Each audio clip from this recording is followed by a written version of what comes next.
PNR Networks is a member of Patreon. Show your love for our shows by joining our ongoing fundraising campaign and get some fantastic perks in return.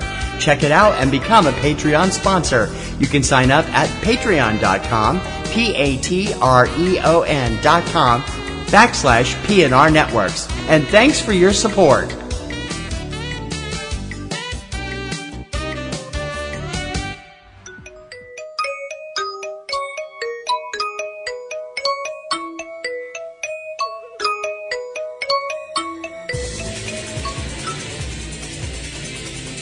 She just goes a little mad sometimes.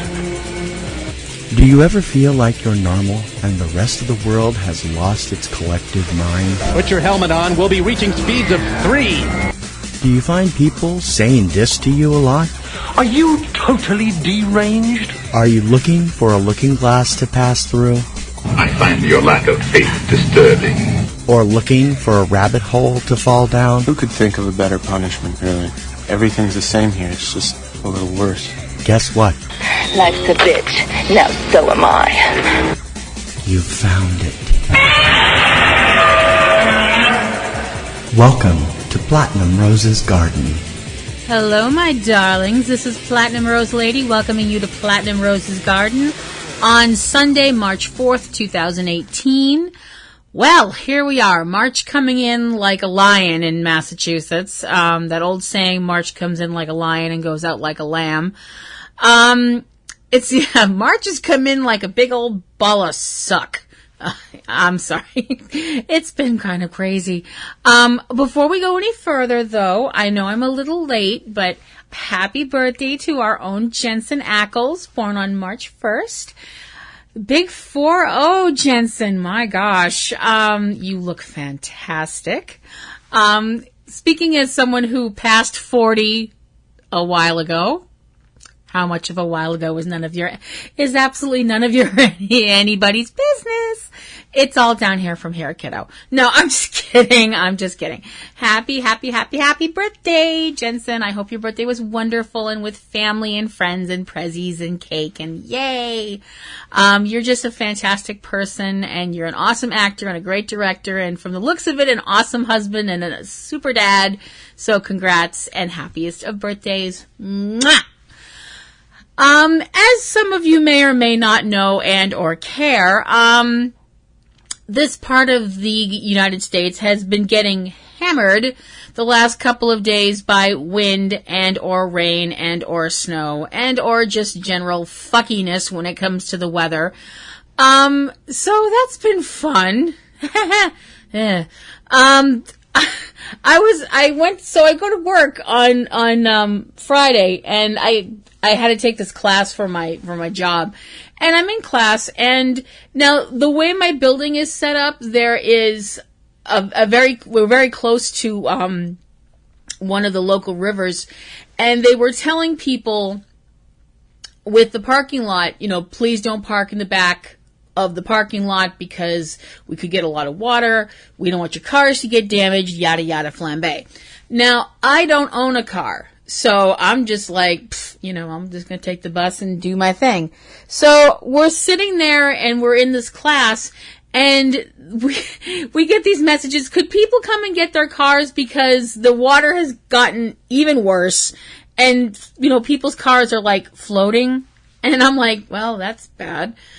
And it was complete fucking lunacy, kids. It was completely insane. And I'm like, well, the reason that it was so nuts, because it was high tide. It was getting close to high tide, and so that made things really bad. And I figured, okay, by the time we leave, it won't be high tide anymore, but, it maybe will be a little less fucking bonkers. Ha, ha, ha, ha, ha. No. We had to go outside, wait for the bus on the corner. We timed it so we didn't have to go outside.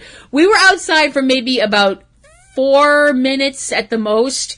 We're standing there. I feel like my hair is literally being pulled, like somebody's got a hold of my hair in their hand and they're pulling it that hard. The wind is blowing that hard. This was insane. It's windy. It's raining. It was a complete mess. By the time we got home, I think every single cell in my body was completely saturated with water, including my hair follicles, and my hair looked like I had stuck my head in a Cuisinart, and it was just horrible. My hair was just completely untamable. I went home and the brush was like, yipe, yipe, yipe, yipe, yipe. It's it's bad. Of course, we're very fortunate though. A lot of people in Massachusetts are without power still. That was fun. I went to my local church to go to mass, and I go into church and I'm like, hey, the lights aren't on. Oh. I'm like, oh, and there's no heat. Oh, 'cause the heat's connected to the, and I'm going, I can't say shit, I'm in church. I'm like, oh, fudge. 'Cause I'm like, oh great, I have to try and figure out how to get up to the altar, say what I have to say, and get down and not break my leg. And I'm like, this is going to be fun. It actually turned out pretty okay. It's really weird though, because I'm sitting there in a crowded, not really very crowded church, but because people showed up.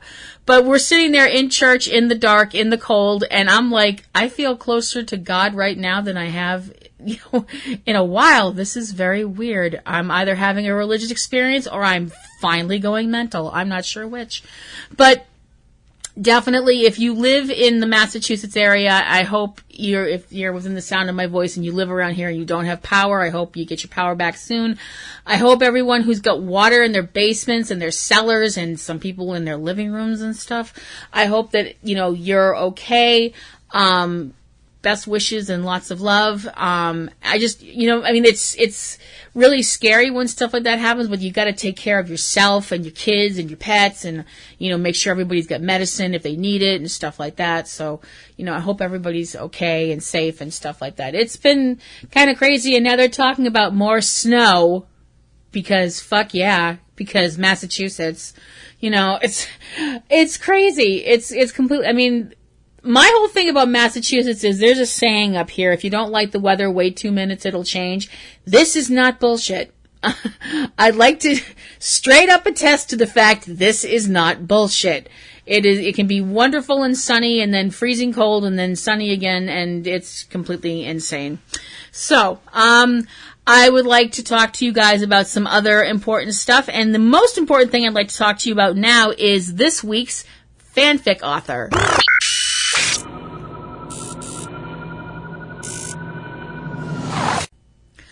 Okay, this is a segment I hope you guys are enjoying. I really like doing this because I love people to read other people's fanfic because I love fanfic. I love writing it and I love reading it. And I love introducing people to other fic that I find that I think is cool. So we have this week's fanfic author of the week, and that would be a person that goes by the name on fanfiction.net of Shenandoah 76209, and I'm going to spell that. That would be capital SHENANDOAH, and the number is 76209.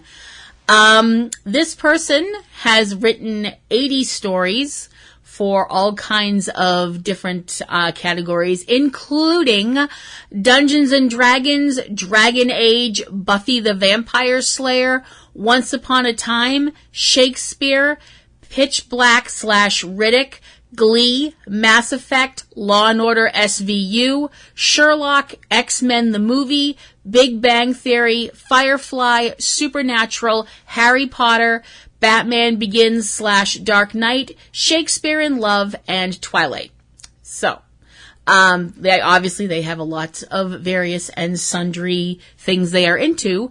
The story that is on my radar right now that I thought was really cool that I would like to introduce you guys to is a Harry Potter story called Sorted for Bravery, Not Loyalty.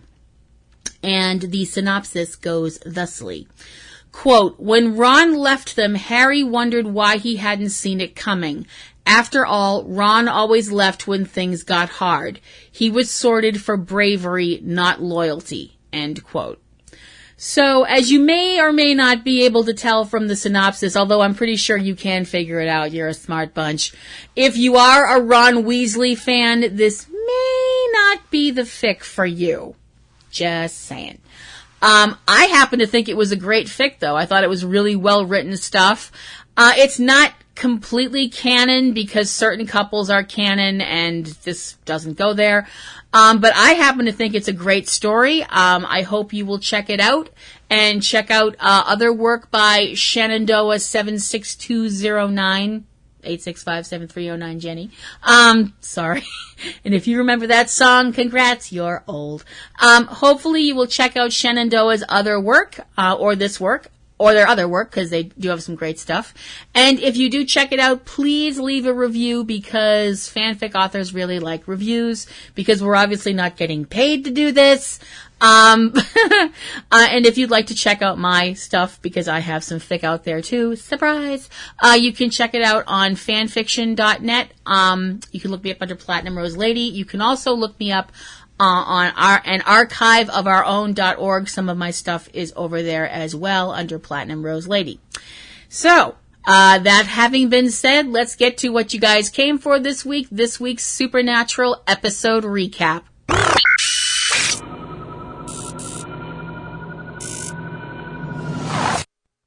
Carry on my wayward son. There'll be peace when you are done. Lay your weary head to rest. Don't you cry no more. Season 13, Episode 14 of Supernatural, Good Intentions. We start with one thing we've been dealing with all season, and we starting with last season, the Then. Section deals with the other world, or the apocalypse world, or however you want to word it. That incredibly bad world where Sam and Dean Winchester never existed, and the earth has been torn apart by angels and demons fighting with each other, and humans pretty much getting caught in the middle and just being destroyed willy-nilly. We also know that the prophet Donatello, who has been working with the Winchesters trying to open the portal to get Jack and Mary back from that place, has been placed under the control of Asmodeus, who intends for Donatello to report back to him. And now we are at now, and now is Jack waking up in a bed in what looks like the Batcave, the bunker, hearing Sam and Dean's voices talking about how they're back home and everything's all right. And he kind of sits up and smiles and looks relieved for a second until the red light comes on and there's, warning sirens going off. He runs out of the room, which there's smoke coming out of under the door, runs to another room where he can hear Sam and Dean calling for him. They're saying they're trapped in a room and the room is on fire and they can't get out, and they're pleading with Jack to release them. We're all sitting here going, wait, this isn't right. And we realize it's not right. This is Jack, who's a prisoner right now on the apocalypse world, being mind raped by Zachariah, and not the Kurt Fuller version of Zachariah, because he's dead. Did I say that too celebratory? I'm sorry. No, this is the other Michael's version of Zachariah, who apparently is also into mind fuckery, because he's trying to convince Jack to use his powers by making him think that he's trying to save a burning Sam and Dean, which doesn't work. And so apparently this Zachariah is also a complete and utter motherfucker as well. Because nobody hurts my Jack. Nobody. Piss me right the fuck off. We see our world and Sam and Dean trying to, they're trying to deal with things in their world as well, including helping Donatello by getting him the demon tablet to see if the spell is in there to open this portal to get to the other's world to get Jack and Mary back. Castiel brings Donatello some food, but he can feel something about Donatello's not right. He's not sure what it is, but he can just feel something not kosher here. We see Sam and Dean in the kitchen, Dean eating from a plate of bacon, when Sam remarks that he should kind of, take it easy on the bacon. Dean's response is, dude, if bacon's what kills me, then I win. Sound advice, I guess, whatever. There really isn't very much else they can do right now until Donatello makes a breakthrough on the demon tablet. They do know they've got other hunters out there looking for Lucifer because they don't know that Lucifer and Aniel are now in heaven. Castiel comes in and he's very suspicious about Donatello. He's made that very clear. We see Jack standing at a lake talking with Castiel talking about how humans will destroy everything. It's just in their nature, blah, blah. And we're all going, fuck that noise. That's not our Cass. And Jack sees through that too. And I was all like, yes! Because Jack is awesome and so sweet and adorable. And he just does something to me. It's very weird. As it turns out, this is another one of Zachariah's mind screws, and when it doesn't work the way Michael wants it to, Michael flings Jack around, and also Zachariah. So apparently Michael is a very bad boss. Donatello says that he's found the spell, and that what they need for the spell is a whole bunch of stuff. But the real key component to the spell are the hearts of Gog and Magog. I've heard those names before. I couldn't, honest to blog, tell you where, but I have heard them. And I do remember it being like, I think that's not good. Castiel is also of the opinion that it's not good. Dean and Cass are going to go and try and get the hearts from these creatures. They may be human, they may not be human, they may be parcels of land. It's complicated, okay? Donatello and Sam will stay behind at the Batcave to get together the rest of the components for the spell.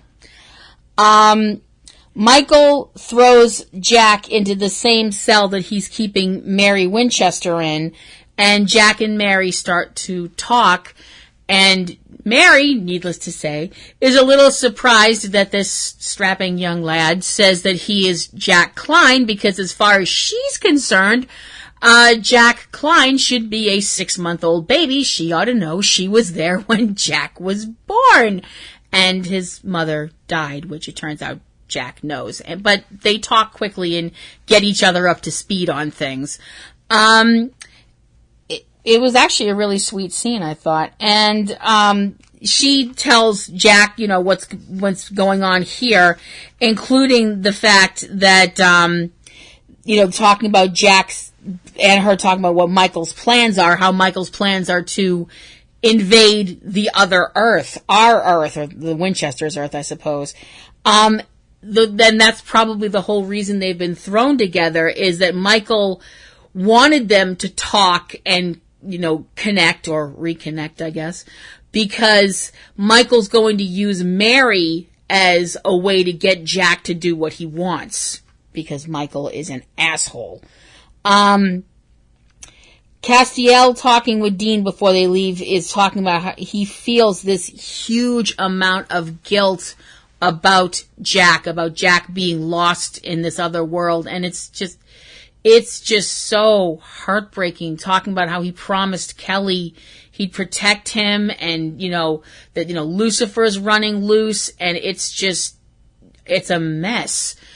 Cass brings up the fact that if Michael really is coming to this Earth, maybe that Castiel was brought back to life to help get Earth ready. When Dean asks, get Earth ready for what? Castiel's response is war. War is what Michael does. Dean's response to that is, well, then we do what we do. Whatever it takes. Because that's the Winchesters, damn it. Sam is getting together the other ingredients that they need, as Donatello's directing him what needs to happen and what they need. We see Dean and Castiel standing in a forest. We're not entirely sure where. It doesn't look like it's it's not like if, forest in like friggin' Siberia or whatever, but, Castiel recites a spell that doesn't seem to kind of do anything at first. I mean, it's kind of like he finishes and nothing. I mean, I don't know what I expected, the sky to open up or the earth to split open or something like that. I know, I am very much a drama empress and I expect big things, But as it turns out, it did work! Hooray! Except for the fact that Gog and Magog have shown up behind them. And they're not small. They're pretty damn big, actually. Pretty big. Big, kind of scary-looking dudes that look like they belong in Game of Thrones or a Conan movie or something like that. One of the good Conan movies, not the crap ones. They look like they could give WWE wrestler The Big Show a run for his money. Dean is not taking any of this seriously, or them, because they are wearing these, fur clothing, because, hello, they're from ancient times. Dean referring to them wearing, like, loincloth and furry diaper and all this stuff like that. And Castiel is looking at him like, please stop talking. I mean, Dean's practically bursting out laughing at this point. Gog and Magog, to the surprise of absolutely nobody, don't speak English. They speak, ancient biblical language. Because, duh. And they're discussing what they should do. And we did mention earlier on that they might be brothers, and the way they argue back and forth, yep, Gog and Magog are brothers, alright. They're trying to decide who's going to kill which of one, because Magog's whole thing is, I will kill the pretty one, to which Gog remarks they're equally pretty. This could go on for a while. It's like, pull up a chair, folks. We could be here for a bit. As I said, Dean's not exactly taking them seriously. It turns out, yeah, you really should have done that. Nutty fight, absolutely crazy fight, during which angel blades get smashed to smithereens. That was a pants-wetting moment right there. But Gog and Magog eventually do fall to their own swords. But as it turns out, the whole getting their hearts thing, yeah, that's actually not going to happen. Because as it turns out, they're not human. They're some kind of creatures that were formed out of rock and dirt. And so, yeah, there's no heart here. There's no heart to get. So something is rotten in the state of Denmark or the state of Kansas or wherever we are.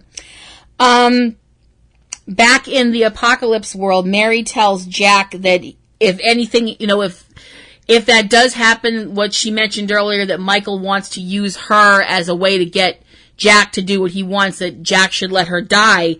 And Jack's not having a bit of that because he's a brave little soldier. It turns out that he tells her that he feels like Michael's always in his head, and Mary says that she feels the same way, that they're both dealing with these really bad pains in their heads, and the only place where Mary gets any relief in the cell she's in is over by the window of the cell, which has, bars on it. Mary wonders if the room is so heavily warded and the wards are so powerful that that's why she's in pain as well. It would explain why Jack's in pain from wards, but if she's in pain as well, it's possibly because the wards are that powerful. And since she's found a place where it seems that they're weaker, maybe they can get out. And Jack begins to use his powers to try and, melt the bars, get rid of them so that they can escape. We come back to the Batcave where Sam's standing at the table getting a whole bunch of the materials together as Dean's phone starts to ring and Donatello, shuts the phone off. Sam makes a remark about how they're almost ready, and Donatello, makes a remark to the effect of not quite, and grabs a bottle and brains Sam with it, knocking him to the ground, and Sam looks up to see Donatello striking him again, and then the screen goes black. And I know I know. Donatello is not of his own free will right now. He's being controlled by Asmodeus. I know all that. I understand all that. But you laid hands on Sam. And there are very few rules to being a Samazon, besides no white shoes after Labor Day. But the biggest rules about being a Samazon are thusly. Sam Winchester is one of the sweetest, kindest, bravest, most handsome people on the planet. Rule 1. Rule 2 about being a Samazon. What hurts Sam hurts a Samazon.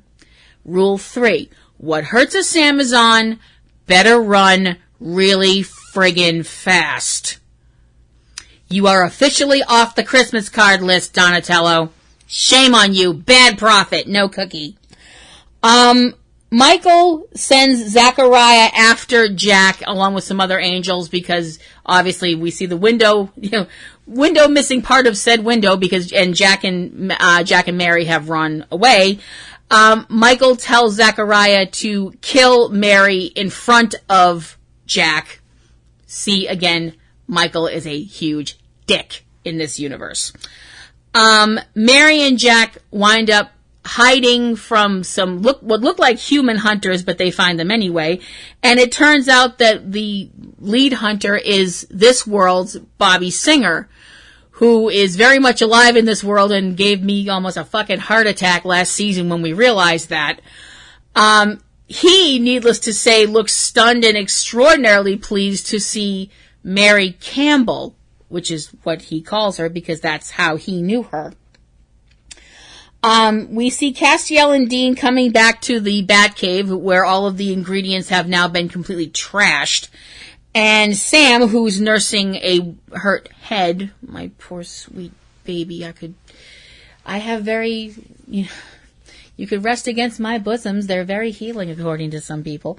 Moving on, and a ranting Donatello. As it turns out, Sam was able to get Donatello, who was still attacking him, including trying to bite him. Ew!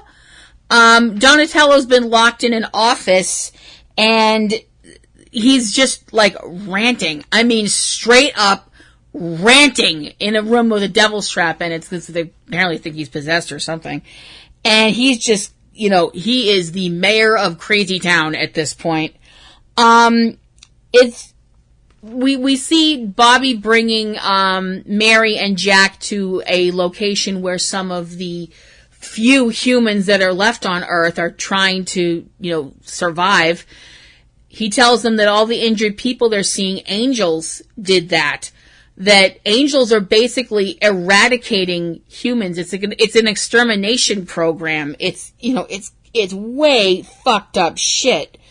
We come back to our world, and Donatello is now tied to a chair in this office. I'm kind of glad we didn't see that scene. Being interrogated by Sam and Dean.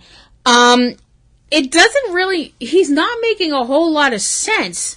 His whole thing is that Sam and Dean want to use him and so on and so forth and blah, blah. He keeps telling them he has the spell that they need, but he won't give it to them.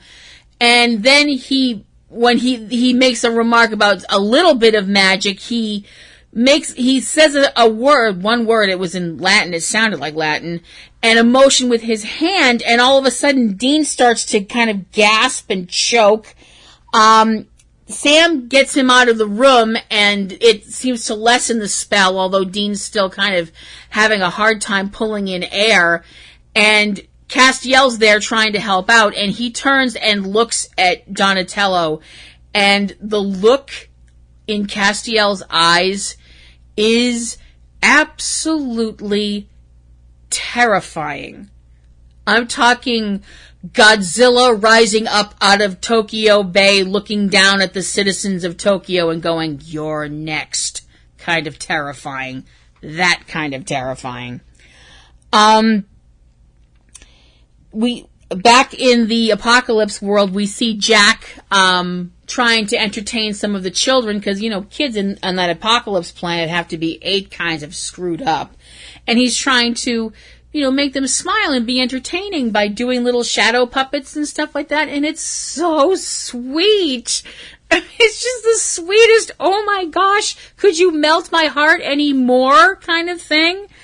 As Mary and Bobby, this world's Bobby, talk about, what's happened in this world. And Bobby tells Mary what happened to the Mary he knew. And she's also telling him about how in her world she had made a deal with a demon. As it turns out, on this apocalypse world, Mary never made that deal. And because Mary never made that deal all those years back with Azazel, John didn't come back to life. So she and John never married, and she never had Sam and Dean. And stuff still went crazy. They're talking more, and she talks about how, she made the deal in her universe and everything she put her sons through, but they saved their world. And Bobby talks to her about her sons and basically says how they're good people, that they tried to get him to come with them, and he said he couldn't because they need him here. This Bobby seems just as, Bobby would slap me for this, as brave and noble as the Bobby in our universe was. He just seems a little different, but not much, to be honest with you.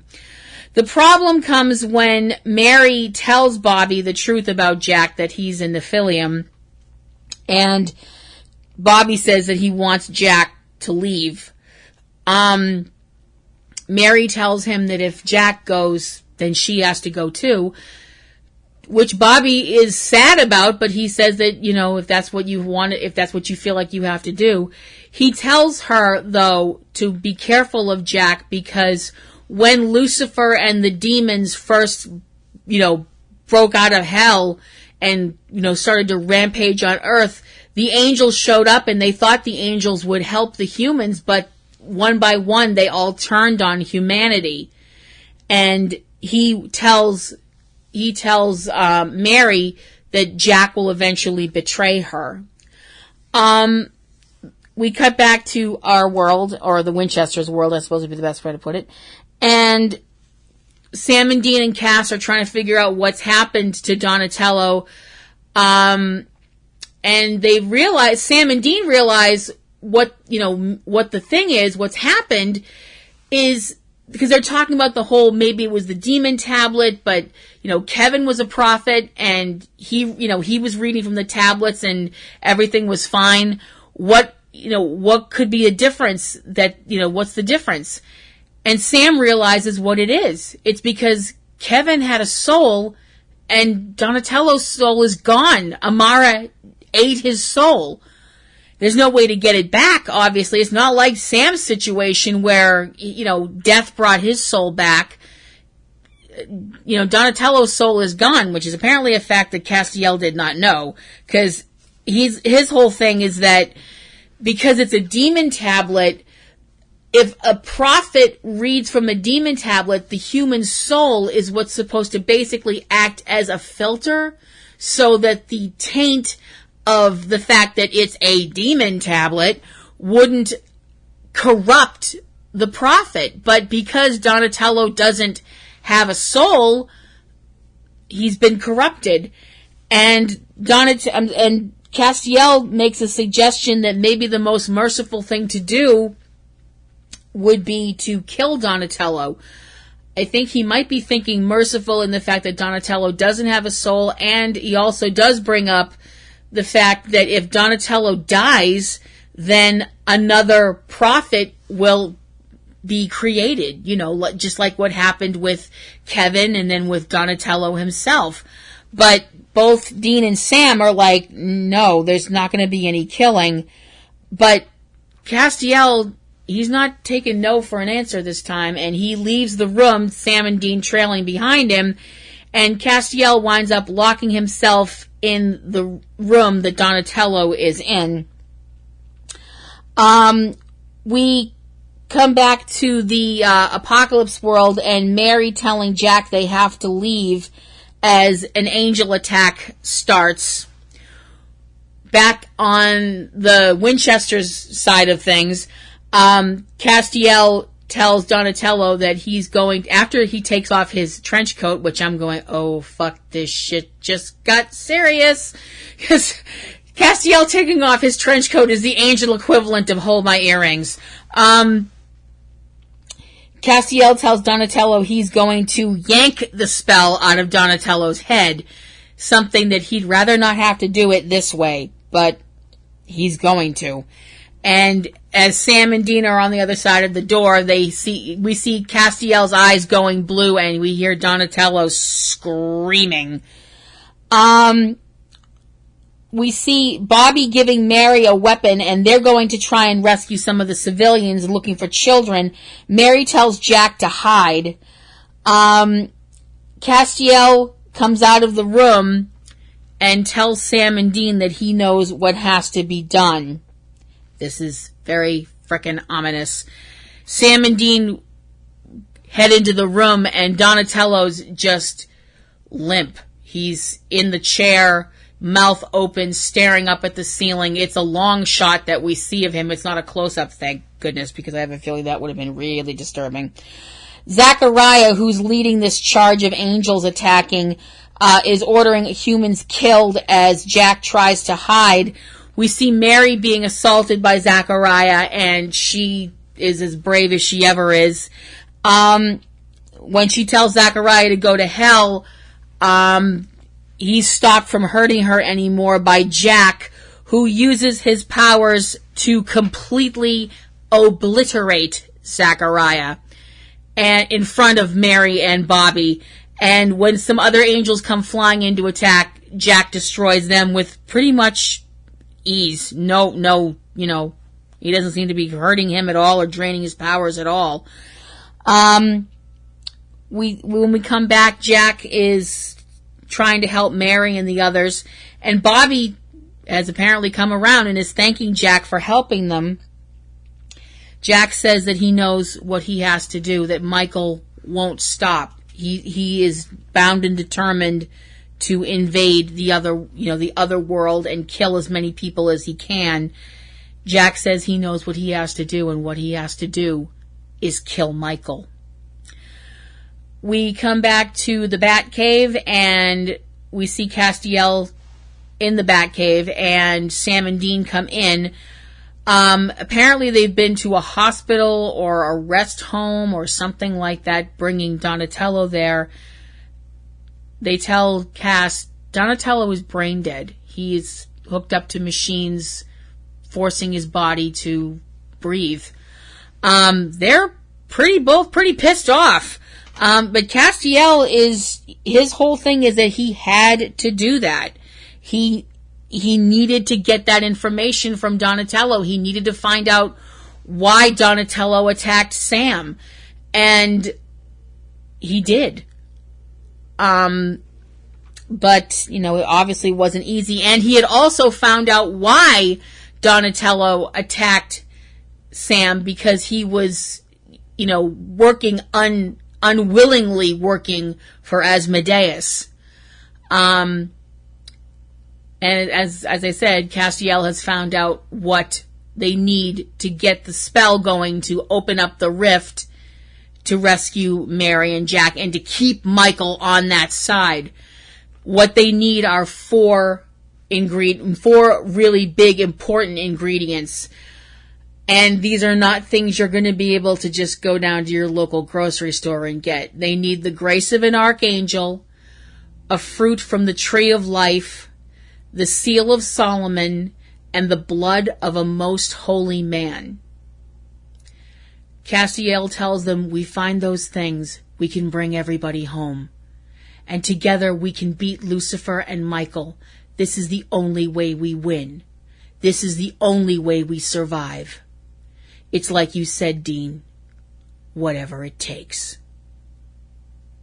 And the episode ends with Sam and Dean looking at Cass, and it's one of those moments where you realize the same thing at the same time that Sam and Dean are remembering. Castiel is a soldier.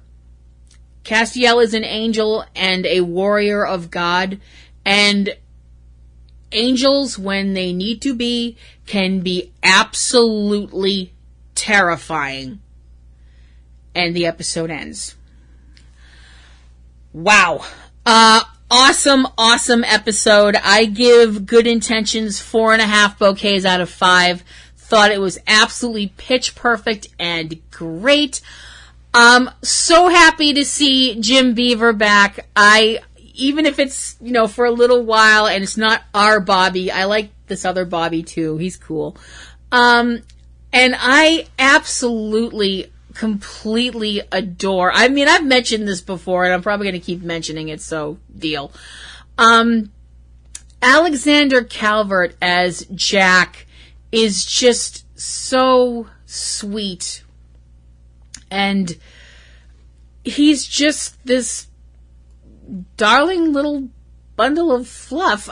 And power. It's crazy because you have this being of immense power who is just so sweet and kind and loves nougat and shadow puppets and brings out this weird thing in me that I rarely have. I have a maternal instinct with Jack, and that for me is bizarre.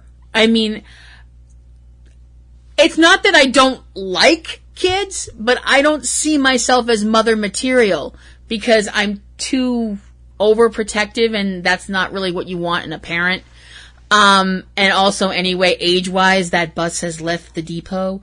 But there's just something about Jack that I just want to, I just want to be like, it's going to be okay. It's going to be all right. You're good. You're a good person. You can be whoever you want to be, and you can be a good, wonderful person because you have a good heart, and I love you, and here's a plate of cookies, and would you like to go to the show or something like that? I just feel like, oh my gosh, I want to be there and be warm and loving for this character because he's just so sweet, and Alex really brings that out, and it's so beautiful. I want to bring up, real quick, because I think he's really, really funny online. Chad Rook, who played Zachariah in this episode. Great job being an asshole, Chad. Way to go, buddy. You died really nice. Your character, I should say it like that. This is the third time that Chad has appeared on Supernatural, playing another character. He appeared in the season 6, episode 19 character Mommy Dearest as a person turned into a monster by Eve, the mother of monsters, and as Desmond in the season 8, episode 9 episode Citizen Fang. So, he's been a human turned into a monster and an angel and a vampire and an angel and,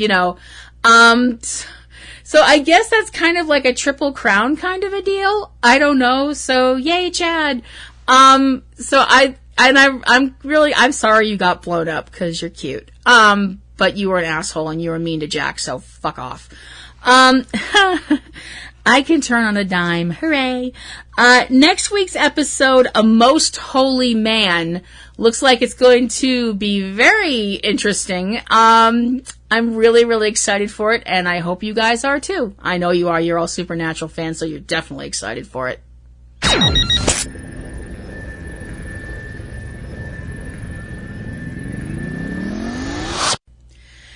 And that is going to wrap up my little old show here for the week, kiddos. I hope you enjoyed it. If you have any questions, queries, comments, complaints, chocolate, anything you want to send my way, you can send that to platinumrosel@yahoo.com. Put PRG in the header, and I will know that you will want me to read it on the air, and I will gladly do so.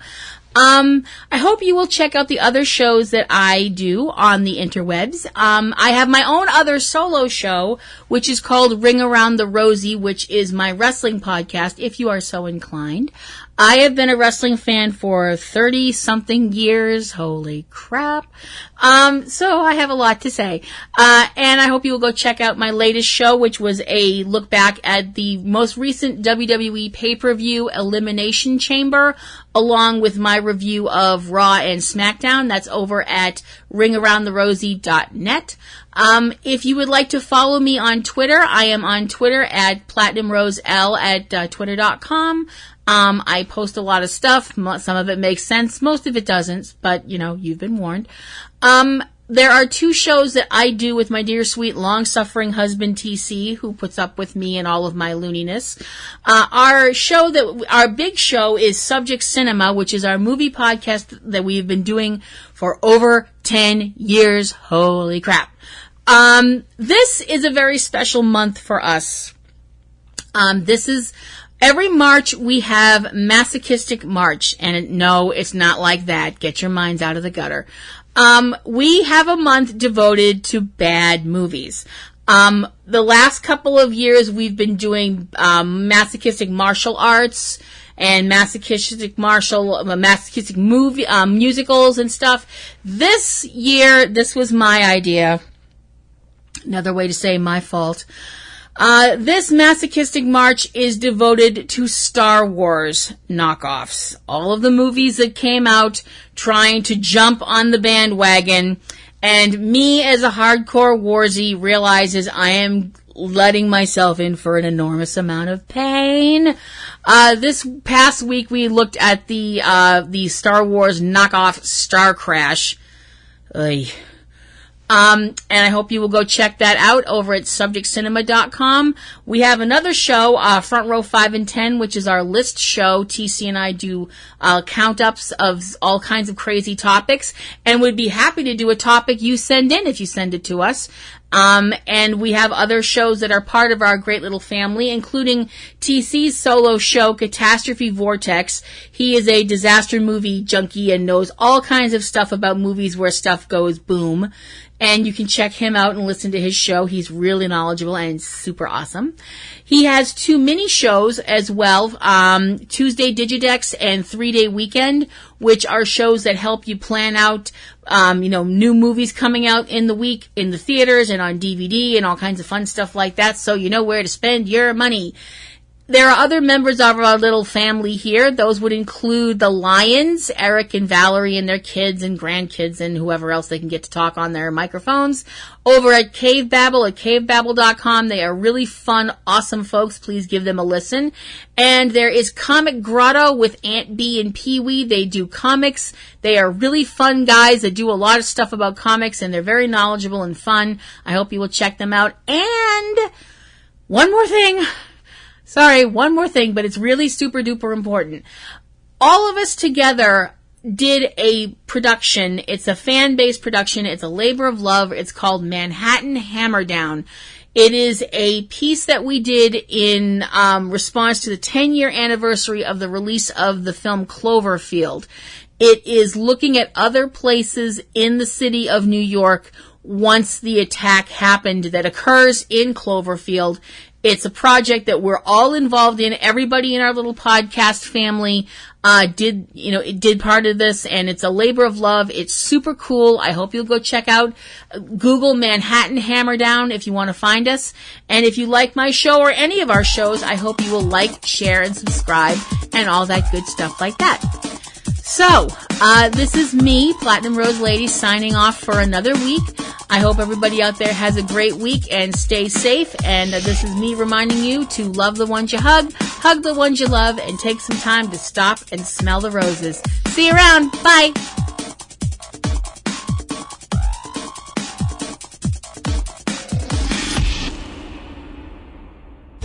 Podcasting's choice. From coast to coast, continent to continent, right here 24/7. PNRNetworks.